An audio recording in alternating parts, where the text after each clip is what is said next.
हमने शहर को दी एक नई पहचान, हम हैं सिंघानिया बिल्डकॉन। तो यूक्रेन पर रूस के हमले के बाद यूरोप के साथ ही पूरी दुनिया में तनाव की स्थिति देखी जा रही। रूस ने साफ कह दिया है कि वो हमले जारी रखेगा और जो भी देश यूक्रेन की तरफ से इसमें हस्तक्षेप करेगा उसके खिलाफ भी कड़े कदम उठाएगा। हमले के बाद यूक्रेन के राष्ट्रपति ने भी किसी भी दबाव में नहीं झुकने का फैसला किया है। यूरोप के सभी देशों के साथ ही अमेरिका ने भी इस हमले के लिए रूस की निंदा की है। भारत वहां फंसे लगभग 20,000 नागरिकों को लेकर चिंतित है। प्रधानमंत्री नरेंद्र मोदी ने विदेश, रक्षा और गृह मंत्री के साथ ही विदेश सचिव और एनएसए के साथ इस मसले पर हाई लेवल बैठक की है। भारत सरकार ने हेल्पलाइन नंबर भी जारी कर दिया है। ये रिपोर्ट आप देखिए।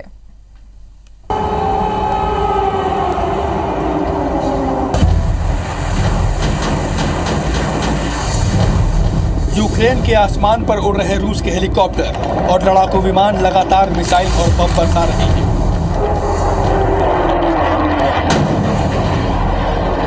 रूस ने यूक्रेन के सैन्य ठिकानों को निशाना बनाकर भारी बमबारी की है। राजधानी कीव समेत देश के अलग अलग जगहों से धुएं का गुबार नजर आ रहा है। रूस ने यह हमला 3 तरफ से किया है। एयर स्ट्राइक के साथ ही सड़कों पर भी रूस के टैंक नजर आ रहे हैं। हालांकि यूक्रेन ने भी कई जगहों पर रूसी लड़ाकू विमान को गिराने का दावा किया है। इस हमले में यूक्रेन के 40 से ज्यादा सैनिक और नागरिक भी मारे गए हैं। यूक्रेन के राष्ट्रपति वोलोदिमीर जेलेंस्की ने साफ कह दिया है कि रूस के इस हमले से हम डर कर हथियार नहीं डालेंगे। आम लोगों से भी हथियार उठाकर उन्होंने लड़ने की अपील की है।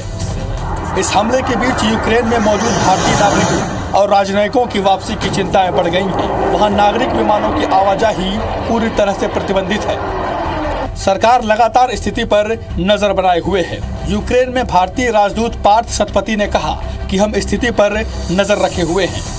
एक एक भारतीय नागरिकों को जब तक सुरक्षित बाहर नहीं निकाल लेते तब तक काम करते रहेंगे। कुछ बच्चे आए भी हैं, ऐसा नहीं है, कुछ बच्चे आए हैं, लेकिन एक प्लेन वहाँ गई, वहाँ पर शायद कुछ ऐसी स्थिति थी, हम प्लेन चाहते हुए वहाँ पर लैंड नहीं कर पाई। तो स्थिति विषम है, इसमें कहीं दो राय नहीं है, लेकिन फिर भी हमारी गवर्नमेंट का पूरा इफर्ट है कि जो हमारे भारतवासी हैं, हमारे जो बच्चे वहाँ पर हैं, उन सभी को निकाला जाए। हम लोग कटिबद्ध हैं हमारे देश के नागरिकों की सुरक्षा के लिए। विदेश मंत्री जी के साथ भी मेरी चर्चा हुई है। जो स्थिति है उसका पल पल का जायजा हम लोग ले रहे हैं और जब स्थिति नियंत्रण में आएगी, शीघ्र जब एयर स्पेस वहाँ खोला जाएगा, हमारी फ्लाइट्स की शुरुआत दोबारा हम लोग करेंगे। हमारे बच्चे 20,000 से अधिक विद्यार्थी वहाँ फंसे हुए हैं। हमारे राज्य के भी छात्र फंसे हुए हैं। लगातार जो कॉल सेंटर खोले हैं उसमें अभी तक 70 लोगों ने संपर्क किया भी है और हम लोग हर स्तर पे मदद करने की कोशिश कर रहे हैं। We will continue to operate here till every Indian is back. Stay fit and stay calm. रूस और यूक्रेन के बीच इस लड़ाई की शुरुआत का असर पहले दिन ही भारत सहित पूरी दुनिया पर नजर आया। दुनिया भर के शेयर बाजार इसकी वजह से औंधे मुंह गिर गए। साथ ही कच्चे तेल की कीमतें भी 10 साल में पहली बार $100 प्रति बैरल को पार कर गई। भारत में भी तेल की कीमतें बढ़ने से आने वाले समय में अर्थव्यवस्था पर महंगाई की मार पड़ने की आशंका मंडरा रही है। ऐसे में सरकार के साथ रक्षा विशेषज्ञ भी उम्मीद जता रहे हैं कि रूस और यूक्रेन संकट का जल्द से जल्द बातचीत के जरिए हल हो।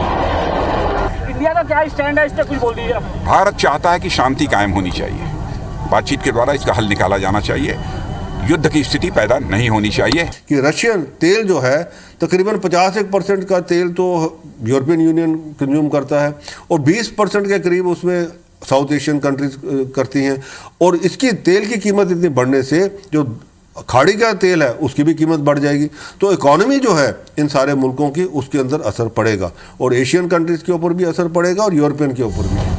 उधर अमेरिका और यूरोपीय देशों ने रूस की इस कार्रवाई को बर्बरता और तानाशाहीपूर्ण रवैया बताया है। ब्रिटेन के प्रधानमंत्री बोरिस जॉनसन और फ्रांस के राष्ट्रपति एमेनुअल मैक्रोन ने प्रेस कॉन्फ्रेंस की, जिसमें रूस की कार्रवाई की भर्त्सना करते हुए यूक्रेन का साथ दिया। नाटो के सदस्य देशों ने भी इसकी निंदा करते हुए रूस को कार्रवाई की चेतावनी दी।